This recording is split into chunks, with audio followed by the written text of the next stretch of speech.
चलिए बच्चों स्टार्ट करते हैं रिवीजन ऑफ मॉड्यूल 1। मॉड्यूल 1 का रिवीजन हम लोग स्टार्ट कर रहे हैं। The first topic is linear differential equation. Linear differential equation of higher order with constant coefficient. This is our very first topic. You can make a note कि this is a linear differential equation of higher order. Higher order means greater than one order. It may be the equation of order 2, 3, 4, 5, 6 and any number it may be. Higher order with constant coefficient. सबसे important है this term, that is constant coefficient. ये हमारा सबसे first topic है। इसको start करते हैं। देखते हैं कि equation किस तरीके की होती है। उसके लिए एक example लेकर देखते हैं। एग्जाम्पल है D square plus 2d plus 1 into Y is equals to E raise to the power X. Suppose आपके पास एक डिफरेंशियल इक्वेशन है। इस डिफरेंशियल इक्वेशन में आप देख सकते हैं कि एक डेरिवेटिव यहाँ पर d है और एक डेरिवेटिव d स्क्वायर है। ये जो डेरिवेटिव d है इसका जो कॉफिशिएंट है वो 2 है और यहाँ पर जो d स्क्वायर डेरिवेटिव है उसका कॉफिशिएंट 1 है। जब भी डेरिवेटिव के जो कॉफिशिएंट है वो कांस्टेंट हो जाए, जैसे कि यहाँ पर 2 और यहाँ पर 1, तो ये बनता है differential equation with constant coefficient. सबसे पहला टॉपिक। और अगर ये differential equation with constant coefficient है तो इसका जो आंसर होगा वो आंसर होगा y is equals to C F plus P I, जहां पर सी एफ आपको पता है कॉम्प्लीमेंट्री फंक्शन,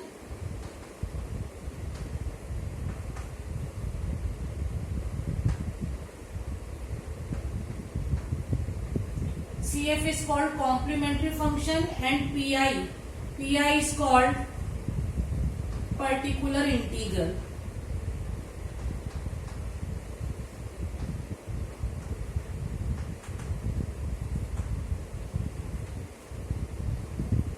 तो अगर आपके पास इस तरह की कोई डिफरेंशियल इक्वेशन बनकर आती है जहां पर जो डेरिवेटिव है उसका कोएफिशिएंट कांस्टेंट हो, जितने भी डेरिवेटिव आपकी इक्वेशन में दिखाई दे रहे हैं उन सब का कोएफिशिएंट कांस्टेंट होना चाहिए, तो ये कहलाती है differential equation of higher order with constant coefficient. अगर आप इसका ऑर्डर देखेंगे तो इसका ऑर्डर आपको दिख रहा है 2, तो this is the equation of second order with constant coefficient. और अगर ये कांस्टेंट कोएफिशिएंट का क्वेश्चन है तो आपका आंसर हो जाएगा y is equals to C F plus P I, जहां पर C F is called complementary function and P I is called particular integral.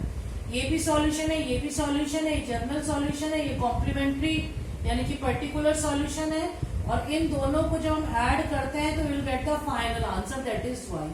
तो यहाँ पर हम सबसे पहले इस कांस्टेंट कोएफिशिएंट इक्वेशन को सॉल्व करने जा रहे हैं जिसका आंसर होता है C F plus P I. अब हम फाइंड आउट करेंगे how to find C F and P I. P I and C F को फाइंड आउट करने के मेथड देखेंगे।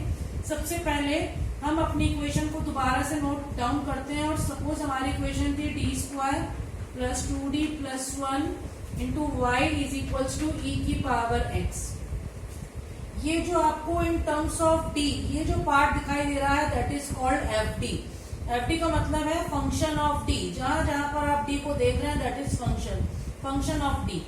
ये आ जाएगा y is equals to e की पावर एक्स। यहाँ पर जो भी फंक्शन बनकर आएगा उसको हम लोग अभी रिप्रेजेंट करेंगे एफ एक्स। तो इतने term that is called F D other than Y. Y को छोड़कर जो भी है दैट इज एफ डी। और यहाँ पे जो राइट हैंड साइड है इक्वेशन के इसको हम लोग अभी कॉल करेंगे एफ एक्स। तो ये पूरी टर्म एफ एक्स हो जाएगी, ये पूरी टर्म एफ डी हो जाएगी, दिस वन इज वाई। तो हम अब सीखेंगे how to find out C F. C F को निकालने के लिए देखते हैं क्या करेंगे।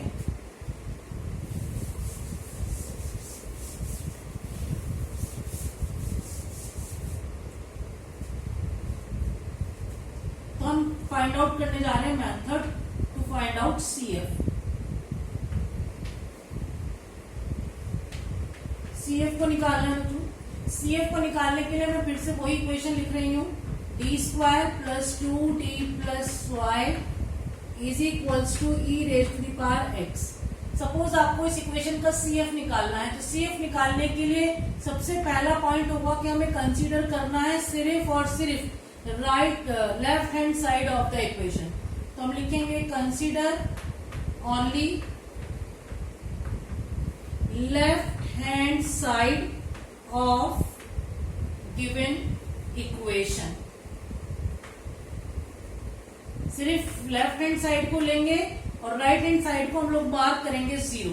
तो ये बन जाएगा d² plus 2d plus 1 into Y is equals to 0। इतना करने के बाद हमें बनानी है ऑक्सिलरी इक्वेशन।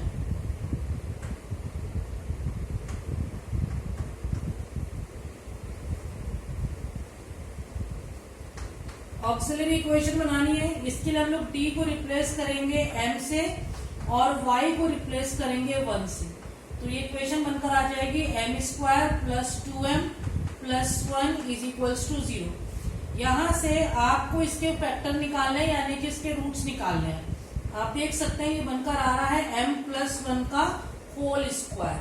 दैट इज इसकी जो वैल्यू निकल कर आए वो m plus 1 into M plus 1 is equals to 0। दो फैक्टर आप देख सकते हैं और यहां से वैल्यू निकल कर आ रही है -1 ये जो m की वैल्यूज निकल कर आई इनको हम लोग बोलते हैं रूट्स।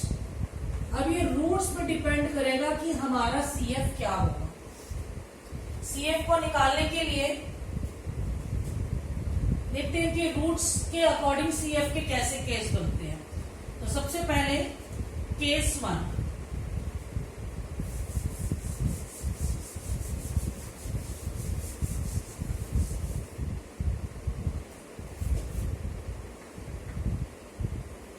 केस 1 ये कहता है कि when roots are real and distinct, when roots are real and distinct का मतलब है डिफरेंट। जैसे फॉर एग्जाम्पल आपका जो रूट निकल कर आए वो आगे सपोज एक 2 और एक आगे आपका -3। तो एक रूट को हम लोग लेट कर लेंगे m1 और दूसरे रूट को लेट कर लेंगे m2। अगर आपकी इक्वेशन सेकेंड ऑर्डर की थी तो 2 रूट्स निकलेंगे। अगर आपकी इक्वेशन 4 ऑर्डर की है तो you will get 4 roots. If your equation is of order 5 then you will get 5 roots. तो जितने ऑर्डर की इक्वेशन है उतने ही आपके पास रूट्स निकल कर आएंगे और आपका जो CF का फॉर्मूला बनेगा that is C1 e raise to the power m1x plus C2 e raise to the power m2x। ये आपका फर्स्ट फॉर्मूला है टू फाइंड आउट CF। यहां से हमने CF निकाला पहले फॉर्मूले से। उसके बाद अब हम देखते हैं केस 2। केस 2 ये कहता है कि व्हेन रूट्स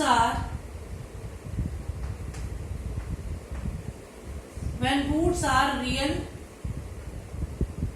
एंड इक्वल, यानी कि रूट्स रियल तो है, इमेजिनरी नहीं है लेकिन इक्वल है। जैसे फॉर एग्जांपल आपने रूट्स निकाले और आपके रूट्स निकल कर आ गए सपोज 2 2, तो दोनों के दोनों रूट सेम आ गए।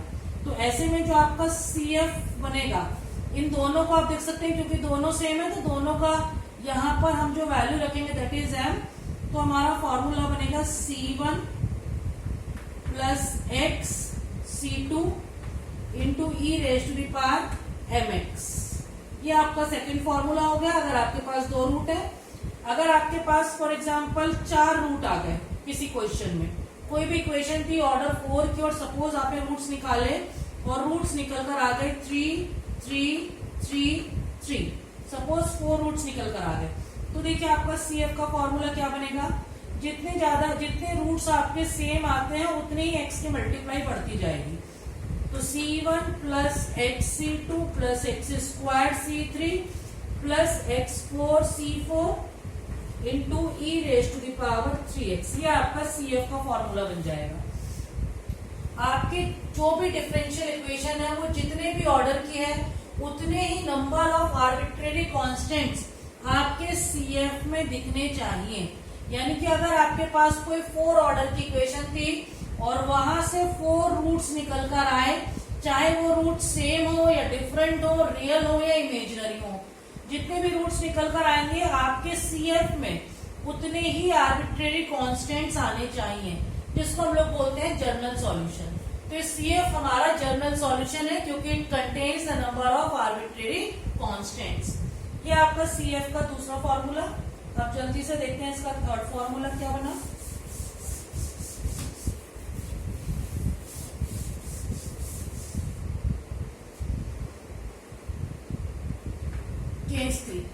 केस 3 ये कहता है कि इफ रूट्स आर इमेजिनरी,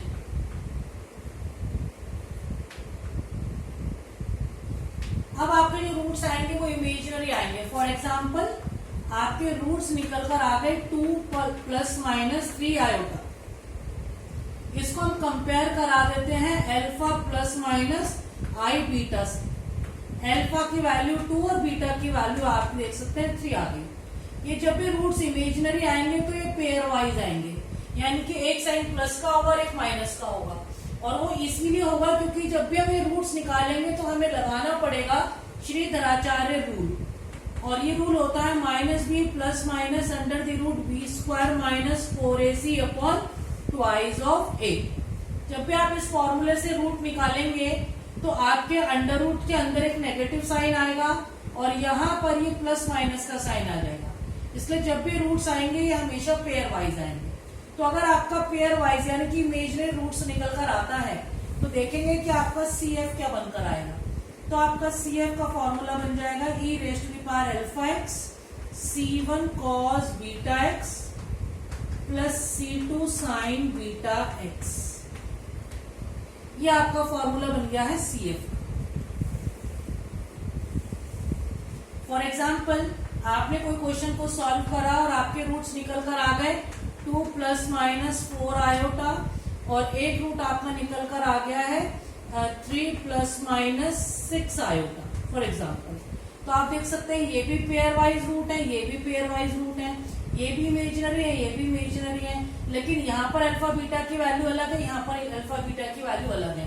क्योंकि दोनों में अल्फा बीटा की वैल्यू अलग है तो सेम फॉर्मूला अप्लाई होगा, लेकिन 2 बार होगा अलग अलग अल्फा एंड बीटा के लिए।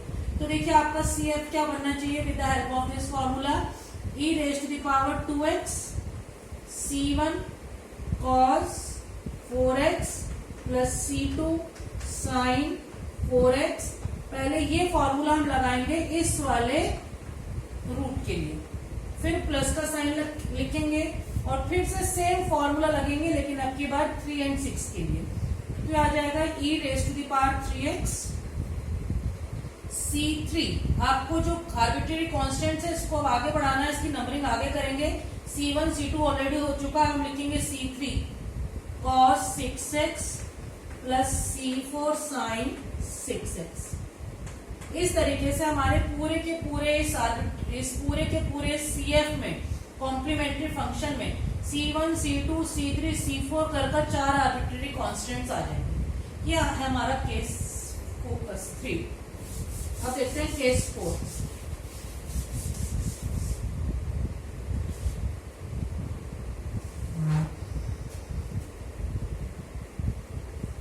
केस 4 कहता है कि now when roots are imaginary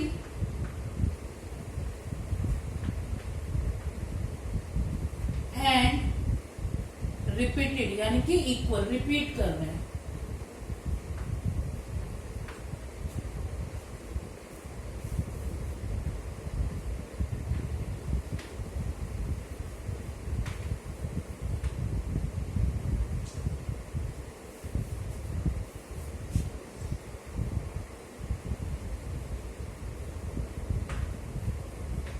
roots आपकी इमेजिनरी है और रिपीट कर रहे हैं।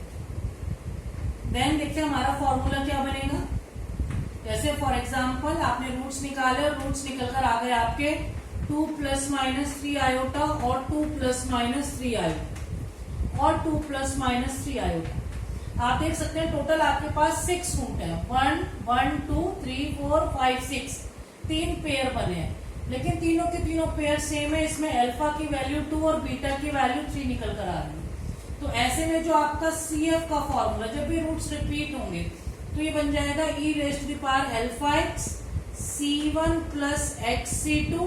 क्योंकि मैंने यहाँ पर समझाने के लिए आपके पास 3 पेयर लिए हैं, तो C1 plus x2 plus x square C3 into cos beta x plus अब C3 आर्बिट्रेरी कांस्टेंट तक हम लोग कर चुके हैं।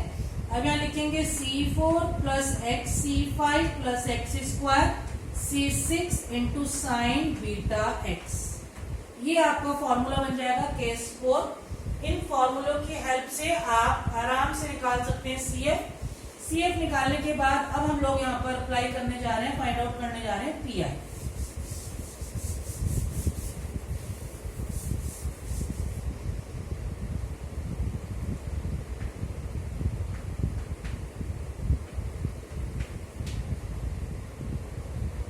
देखिए बच्चों, CF कॉम्प्लीमेंट्री फंक्शन और PI पर्टिकुलर इंटीग्रल, दोनों ही सॉल्यूशन है। एक जनरल सॉल्यूशन है, एक पर्टिकुलर सॉल्यूशन है। इन दोनों का जो कॉम्बिनेशन है that is called the final solution. तो हम CF निकालने जा रहे हैं और अब हम PI फाइंड आउट करेंगे। और PI के लिए जैसे कि मैंने आपको बताया था कि आपके पास FT into Y is equals to FX। अपनी डिफरेंशियल इक्वेशन को इस तरीके से हम लोग रिप्रेजेंट करेंगे और जो राइट साइड पर फंक्शन है ये हमें बताएगा कि PI का कौन सा केस लगाना है। तो सबसे पहले हम लोग स्टार्ट कर रहे हैं केस 1 से और हम ये मान के चल रहे हैं कि व्हेन, ये केस तब लगेगा when fx is equals to आएगा e raise to the power ax where a is a real number. तो अगर ये आपके पास e की पावर ax की फॉर्म में आ गया तो देखेंगे PI क्या बनेगा। तो जो PI का फॉर्मूला होगा बच्चों वो हो जाएगा 1/FD, यानी कि जो यहाँ पर लिखा हुआ होगा 1/FD into e raise to the power ax। यहाँ पर PI के हम लोग जो 5 केस पढ़ेंगे उनमें से जो 4 हैं वो पर्टिकुलर है और जो 5th केस होगा वो जनरल केस होगा। तो ये सारे पर्टिकुलर केस हैं। तो इसका मतलब जो भी केस हम यहाँ पर करेंगे उसमें जो भी हम लोग रिप्लेसमेंट्स करेंगे वो सब रिस्ट्रिक्टेड है, वो पर्टिकुलर हर केस के साथ अलग अलग चेंज होते जाएंगे। आप किसी एक का रिप्लेसमेंट दूसरे केस में नहीं लगा सकते। तो यहाँ पर ये सब रिस्ट्रिक्टेड है। तो केस 1 ये कहता है कि जब आपका जो fx होगा यानी कि जो राइट साइड पर फंक्शन लिखा है अगर वो e की पावर ax की फॉर्म में आएगा तो केस 1 लगेगा। 1/FD e की पावर ax बन जाएगा। यहाँ पर आपको रिप्लेस करना है, क्या करना है, d को रिप्लेस करना है a से। देखिए ये हमारा PI निकालने का फॉर्मूला है। इस PI के फॉर्मूले में अगर आप देखेंगे तो यहाँ पर डेरिवेटिव आ रहे हैं और हमारा पर्पस यह है कि किसी भी तरीके से इन डेरिवेटिव्स को यहाँ से एलिमिनेट करना है। ये डेरिवेटिव को एलिमिनेट करने का सबसे इजी तरीका होता है रिप्लेसमेंट का। तो पहले हम लोग कोशिश करेंगे कि रिप्लेसमेंट से ये डी एलिमिनेट हो जाए। अगर रिप्लेसमेंट से हो जाता है वेल एंड गुड, नहीं तो फिर इस डी को एलिमिनेट करने का दूसरा तरीका है डिफ्रेंशिएशन करना। चलिए देखते हैं, पहले हम रिप्लेसमेंट देखते हैं। तो हमें डी को ए से रिप्लेस करना है इन FD। जैसे आप रिप्लेस करेंगे तो देखिए जो PI बनकर आएगा वो बनकर आ जाएगा 1/FA, यानी कि हर एक डी की जगह a आ जाएगा, कांस्टेंट आ जाएगा e की पावर ax। ये हमारा आंसर होगा प्रोवाइडेड ये जो FA बनकर आया it should not be equals to 0। ये जो भी वैल्यू आई ये 0 नहीं आने चाहिए। अगर ये 0 नहीं आई तो इसका मतलब वो हमारा आंसर है। लेकिन अगर FA की वैल्यू 0 आ गई तो ये केस ऑफ फेलियर हो जाता है, यानी कि हमारा केस फेल हो गया। और जब ये केस ऑफ फेलियर होगा तो बहुत ध्यान से देखेंगे कि अब क्या करें। इसका मतलब रिप्लेसमेंट करने से हमारी बात नहीं बनी, हमारा केस फेल हो गया। तो अब रिप्लेसमेंट के बाद दूसरा तरीका लगाएंगे डी को हटाने का, दैट इज डिफरेंशिएशन। आप देख सकते हैं सपोज आपके पास डी स्क्वायर है, डी स्क्वायर का मतलब 2 बार डिफरेंशिएट करना है। अब अगर आपको इसका ऑर्डर कम करना तो आप इसको 1 बार डिफरेंशिएट कर दीजिए तो ये बन जाएगा 2D, यानी कि जहां 2 बार डिफरेंशिएशन करना था अब आपको एक ही बार करना है। फिर डिफरेंशिएट कर देंगे तो आपके पास बचेगा 2, इसका मतलब आपका डी एलिमिनेट हो जाएगा। तो हम इस डेरिवेटिव को डिफरेंशिएट कर करके कम करेंगे। तो यहाँ पर डिफरेंशिएशन तो करना है, लेकिन एक इंपॉर्टेंट बात है कि x की मल्टीप्लाई भी करनी है। तो यहाँ से ये जो भी आपका FT था इसका डिफरेंशिएशन करेंगे विद रिस्पेक्ट टू d और बाकी e की पावर ax को एज इट इज नोट कर लेंगे। ये जो x है इस x को हम बाहर की तरफ रखेंगे, ट्रीट करेंगे एज अ कांस्टेंट है। तो ये वेरिएबल, लेकिन हम इसको ट्रीट करेंगे एज अ कांस्टेंट। और इतना करने के बाद फिर से रिप्लेस करेंगे तो ये देखिए टर्म आपकी कुछ ऐसे दिखाई देगी, x 1/f dash d into e की पावर ax। अब आप इसमें फिर से रिप्लेस करेंगे, जहां जहां पर डी है उसकी जगह पर ए। इसका मतलब हमने एक बार डिफरेंशिएशन कर कर एक ऑर्डर कम करा और फिर रिप्लेसमेंट करके देख रहे हैं कि अब रिप्लेसमेंट से हमारी बात बन जाए। तो रिप्लेस करेंगे डी को ए से इन एफ डैश डी, और देखिए ये बनकर आ जाएगा आपका P I is equals to X 1 upon F dash A, यानी कि इस पूरे फंक्शन जो है वो ए का बनकर आ जाएगा और यहाँ आ जाएगा ई की पावर एक्स। ये हमारा आंसर होगा, प्रोवाइडेड ये वैल्यू 0 नहीं आनी चाहिए, provided F dash A should not be equals to 0। तो ये काम हमें तब तक करते जाना है जब तक या तो रिप्लेसमेंट से यहाँ पर नॉन जीरो वैल्यू आ जाए, और अगर हर रिप्लेसमेंट के बाद भी 0 आ रहा है तो आप x की मल्टीप्लाई बढ़ाते जाएंगे और डिफरेंशिएशन बढ़ाते जाएंगे।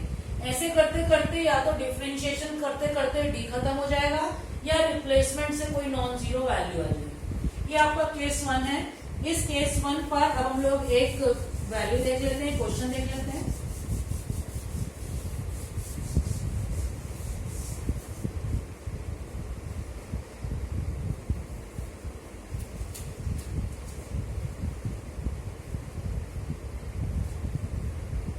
क्वेश्चन है सॉल्व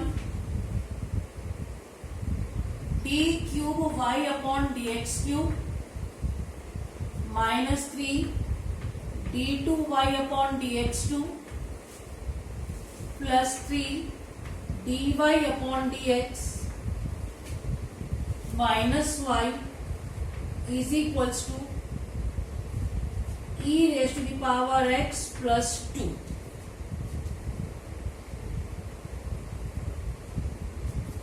ये देखिए ये आपका क्वेश्चन है, इसको सिंप्लीफाई करना है। सबसे पहले आपको आइडेंटिफाई करना होता है कि कौन से टॉपिक से है। सबसे पहले टॉपिक का नाम था differential equation with constant coefficient. तो आप देख सकते हैं डेरिवेटिव है, इसका कोएफिशिएंट 3 है, ये डेरिवेटिव है, इसका कोएफिशिएंट -3 है, और ये भी एक डेरिवेटिव है जिसका कोएफिशिएंट 1 है। सारे के सारे कोएफिशिएंट कांस्टेंट हैं, तो ये बन गया विद कांस्टेंट कोएफिशिएंट। तो जो हम सॉल्यूशन लिखेंगे this is the differential equation with constant coefficient।